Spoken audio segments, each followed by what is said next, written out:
The people of Missouri Ridge had grown used to the sounds of the night, the hoot of owls, the croak of frogs, the wind pushing through hickory trees. But on the night of October 3rd, 1874, something else echoed through the valley. A metallic scream that ripped through the silence like a wounded soul. It came from Elias Turner's blacksmith shop, an old wooden building at the edge of town. Some swore they saw blue sparks flicker through the windows, even though the forge hadn't been lit for months. Others claimed they heard a voice, not human, not animal, just a long, anguished shriek that ended in a ringing echo that faded with the night wind. By morning, every man, woman, and child in Missouri Ridge had one question: why was the anvil screaming again? Elias Turner was once known as the best blacksmith in 3 counties. His hands could bend iron like clay, and his work was sought after from St. Louis to Little Rock. But after the accident, everything changed. 2 years ago, his young apprentice, a 17-year-old boy named Thomas Raynor, had died in that very forge. The hammer had slipped, the fire had flared, and something terrible had happened that no one could explain. The sheriff ruled it a tragic mishap, but the town whispered of something darker. Elias hadn't struck metal since that day. He lived in silence, alone in his cabin by the ridge, with a beard gone gray and eyes that never met another's gaze. But every now and then, when the moon was high, townsfolk swore they saw the forge's chimney release a faint line of smoke, and they heard the echo of the anvil, crying out in pain.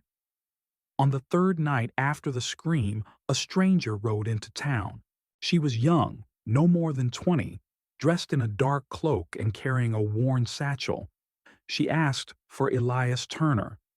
The townsfolk stared. No one had spoken his name aloud in months. When she reached the old forge, she found Elias sitting outside, staring at the ground. He looked up with sunken eyes when she said softly, "Mr. Turner, I'm Clara Raynor."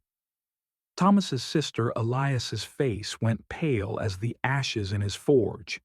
He tried to stand, but his knees gave way. The weight of guilt that had bent his back for years now threatened to crush him. She didn't shout, didn't accuse. She only asked, "Tell me what really happened that night." Elias hesitated, then turned toward the old forge. "It's easier if you hear it where it happened," he said. Inside, dust coated everything: the bellows, the tongs, the half-finished horseshoes still on the bench. The anvil stood in the center like a grave marker. He began to speak, his voice rough. Thomas was more than an apprentice. He was like a son, quick hands, sharper mind. That night, a merchant's wagon broke an axle outside town. Thomas stayed late to help me mend it. He paused. The fire was running too hot. I told him to cool it down, but he was eager to prove himself. He swung too hard. The iron sparked. Then, the flames caught the oilcloths. The forge lit up. I tried to pull him out. Elias's voice cracked. The beam came down. I didn't make it in time. Clara looked at the anvil.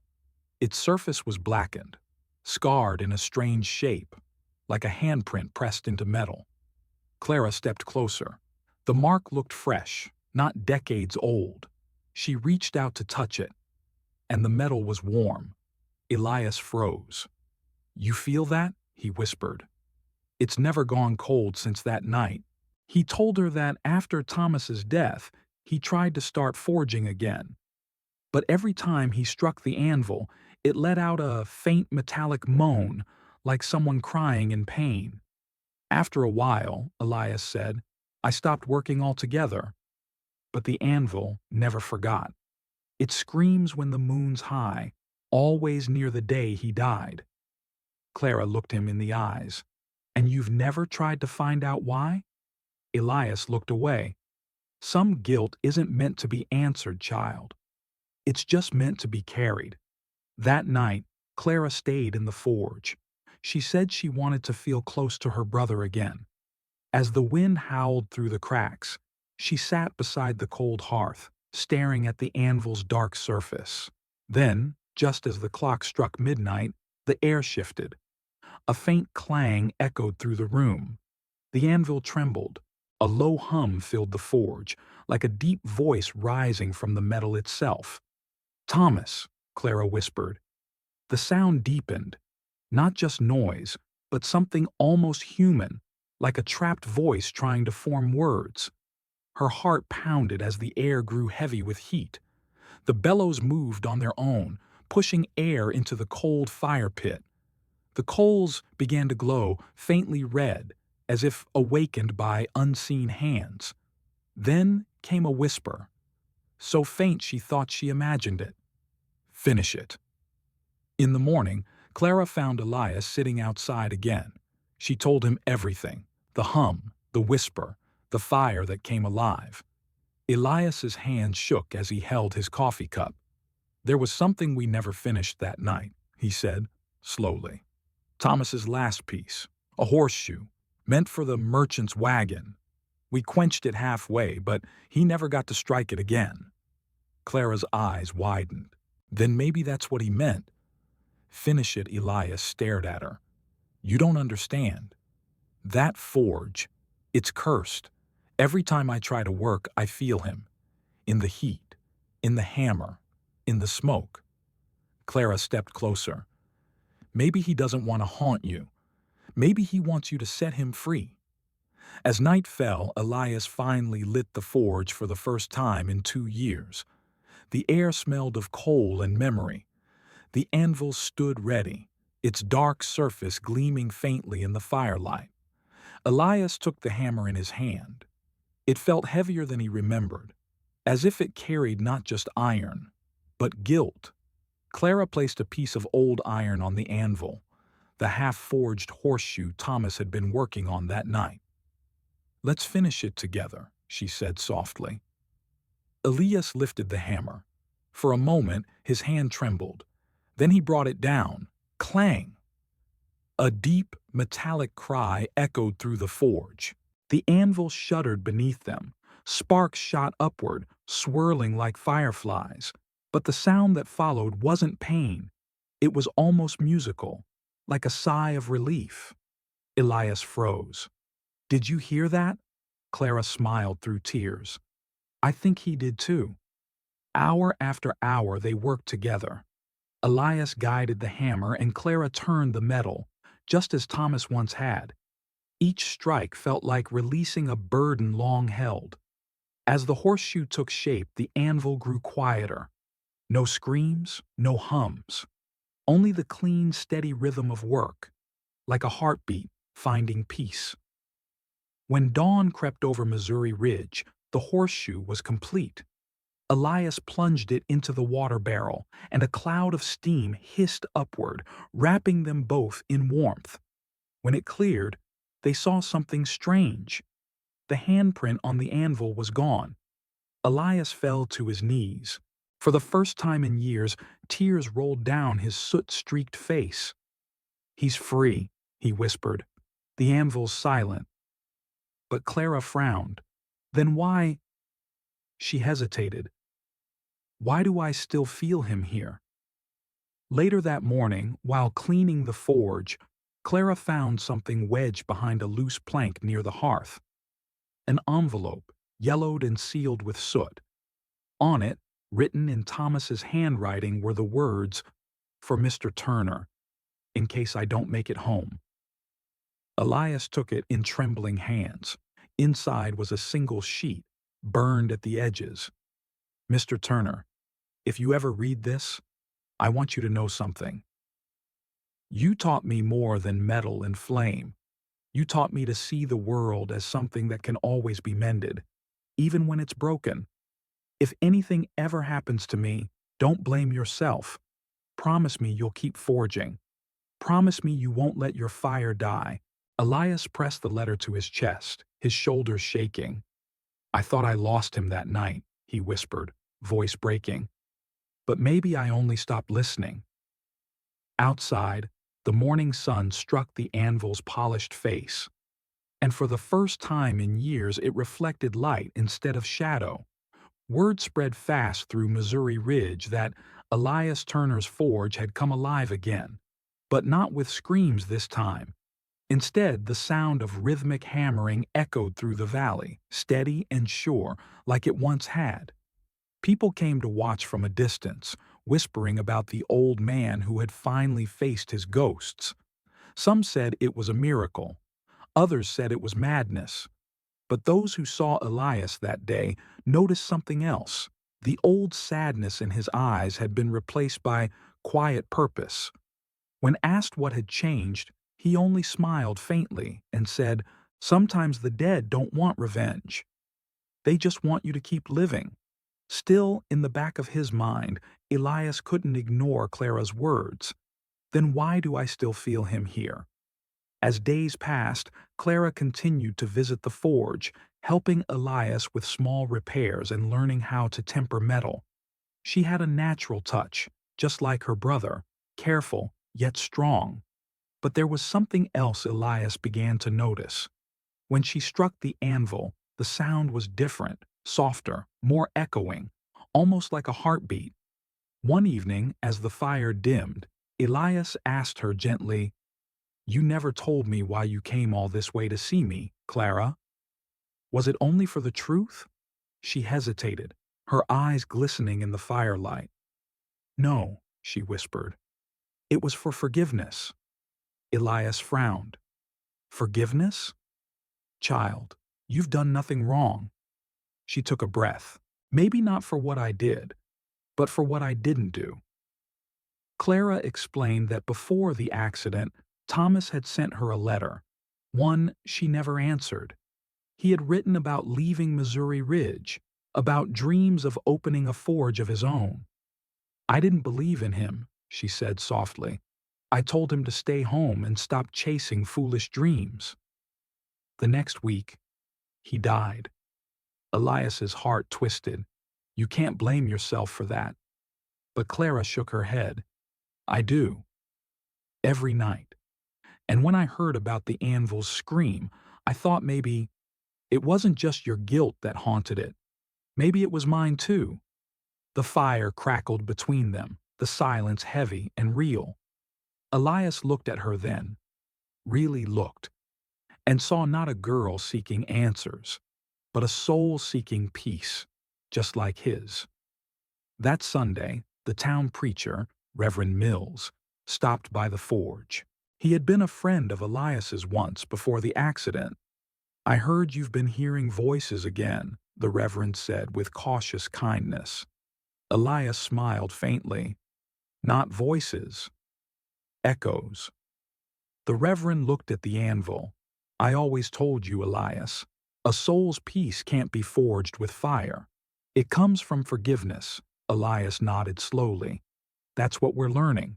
Then Clara stepped forward and said quietly, "Reverend, can the dead hear us if we speak to them with love?" The old man's eyes softened. "If love made the sound, child, I reckon they can." That night, exactly 1 month after the first scream, Clara and Elias decided to stay at the forge together again. They lit the fire, polished the anvil, and placed the finished horseshoe in the center, a token of peace. As the clock struck 12, the wind outside grew strong. The coals shimmered, glowing brighter with each gust. Then a faint ringing filled the air. The anvil began to hum again, but this time it wasn't a scream. It was low and melodic, like a hymn. The bellows moved gently, though neither of them touched it. The light flickered, and for just a heartbeat, Elias thought he saw a shadow in the glow. A young man smiling faintly, standing beside Clara. She gasped, "Thomas." The figure nodded once, then turned toward Elias. And for a moment, the room filled with warmth so pure it hurt to breathe. Then, as quickly as it came, the light faded. The forge went silent. When morning came, Elias found something new etched into the anvil's surface. Not a handprint, but a single word burned deep into the metal. "Live." Neither of them had carved it. Clara traced the letters with her finger. "He's telling us to move on," she whispered. Elias nodded slowly, to finish what he started. From that day forward, they decided to reopen the forge, not as Turner's Smithy, but as Raynor and Turner Forging Company, a tribute to both teacher and apprentice, past and present. The townspeople rejoiced. Work came in from nearby farms again, and the once abandoned forge became a place of gathering, laughter, and healing. But even amid the renewed life, one mystery remained. Why had the anvil chosen to scream that night after years of silence? While reorganizing the forge weeks later, Clara found an old iron-bound chest tucked beneath the workbench. Inside were ledgers, payments, and notes from years ago. But at the very bottom lay a letter in Elias's handwriting, sealed and never sent. It was addressed to Thomas Raynor's mother. Elias froze when she handed it to him. He had written it the night after the fire, but couldn't bear to send it. In it, he confessed something no one in town had ever known. The fire, he wrote, hadn't been an accident.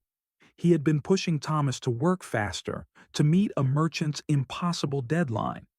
When the boy begged for rest, Elias shouted, told him to be a man.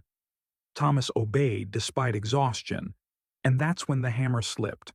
"I wasn't just his master," the letter read. "I was his mistake." Elias sat in silence after reading it aloud, tears wetting the old pages. Clara said nothing. Finally, he whispered, "Now you know why I stopped living. I didn't just lose him. I killed his dream with my pride." Clara took the letter from his trembling hands. "And yet, he forgave you before you even asked." She pointed at the words still glowing faintly on the anvil. "Live." "That's his answer," she said softly. "You carried his guilt long enough. It's time to carry his grace instead." Elias looked at her, and in that moment, the years seemed to fall away. His heart, once hardened like iron, began to soften again.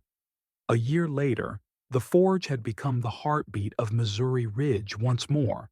Farmers, travelers, and even children gathered to watch Elias and Clara work, their hammers striking in perfect rhythm, echoing like music through the hills. On the anniversary of Thomas's death, Elias decided to forge one final piece, a small iron cross to be placed at the edge of the forge, beside a plaque that read, "For Thomas Raynor, whose spirit taught us that no fire is too fierce for forgiveness."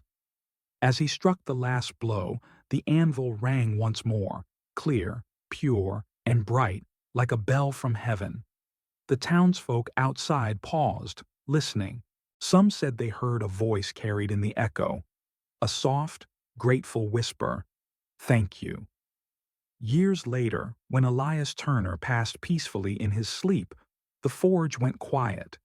Clara took over the business, and the town honored him as a man who turned tragedy into light. But on quiet nights, when the moon rose full over Missouri Ridge, Clara would sit beside the old anvil and run her fingers over its cool surface. It never screamed again. Instead, sometimes, if the night was still enough, she could hear a faint hum beneath the iron, the sound of a promise kept, a bond unbroken. She would smile through her tears and whisper, "We're still forging, Thomas." And somewhere in that silent forge, the air would shimmer, not with fear, but with peace. The anvil no longer cried for the dead. It sang for the living,